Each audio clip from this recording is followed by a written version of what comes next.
how to write a lot and not burn out. Well, again, Herzfeld alcoholic theory of everything. Have a glass of wine in your hand. No, it doesn't work for everyone. Some people prefer a cup of tea. Whatever relaxes you, maybe even an hour in the gym before you start writing. The point is that writing should be fun.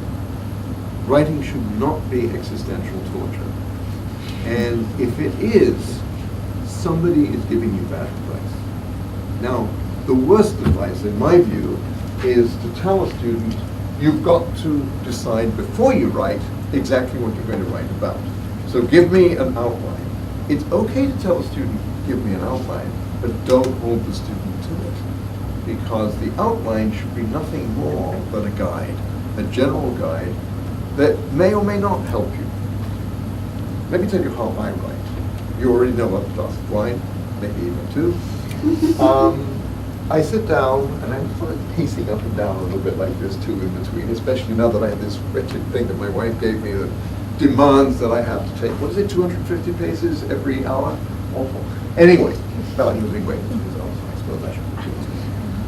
I sit down and I start to write from memory. I start to describe the most vivid scene I can recall from the particular piece of field work that I involved in. So once when I was writing about Rome, I remembered as an absolutely incredibly important moment, not thinking about it theoretically, but I remember this moment when three women, one of whom was a very good friend of ours, was stalking through the ancient, the road that goes through the ancient forum, back from a meeting with the mayor and his representatives, where they had failed to secure his support against their being evicted.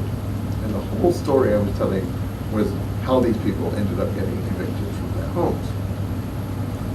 I suddenly realized that the way they were walking, very deliberate, something that people associate with Roman women of a certain class, lower middle class, with a certain style of holding themselves. But it was across a space that represented the fascist 1930s capturing of the ancient history. So there were several different temporalities right there. And I suddenly thought, this is about temporality. This is the eternal city dealing with time. This is the eternity, timelessness dealing with time. That scene is the first scene in my book. For me, that was an electrifying moment. So think about what really made an impression on you. So what is it that's happening when you write? When you write, you are bringing to the surface things that subconsciously have formed your understanding of what you saw when you were doing the field work. If you can let that subconscious do the labor of bringing it all to the surface, and this is the hard part, you have to let the subconscious do the work it's designed to do.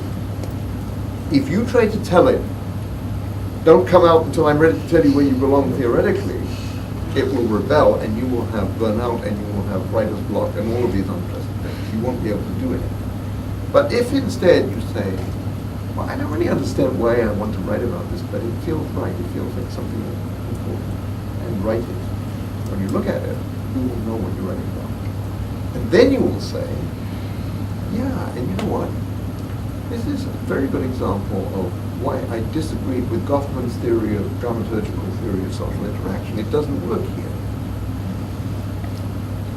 You have a frame, right? But it's because you've read it before. Don't try to go to the library and find new theories to shove your thesis into. That is a little bit like trying to take a suckling pig and put it into a wine bottle. It doesn't work. What you have to do is to let that subconscious process work its way through. Enjoy it. You love being in the field. Or maybe you hated it, but you loved the experience of explaining why you hated it. I mean, that can also be very cathartic. Let your emotions, let your raw emotions drive you, right? And write with loving, sensuous attention to detail. The more you let her rip, as they say, the better it will be. There will be excesses. There will be what we call purple passages. That's okay. You can prune later. But let all of this passionate engagement that you had in the field, if you hated your field work, let that show, right? Don't feel that you have to have loved everybody you met, but tell those stories that for you were really vivid, really real, really immediate, and let them sink. And when you do that, then you will have the stuff of which good books are made. Because one thing that most publishers will tell you, especially publishers of anthropology, they want books that tell a story. But telling a story is not just a narrative sequence. Telling a story is getting your reader to be there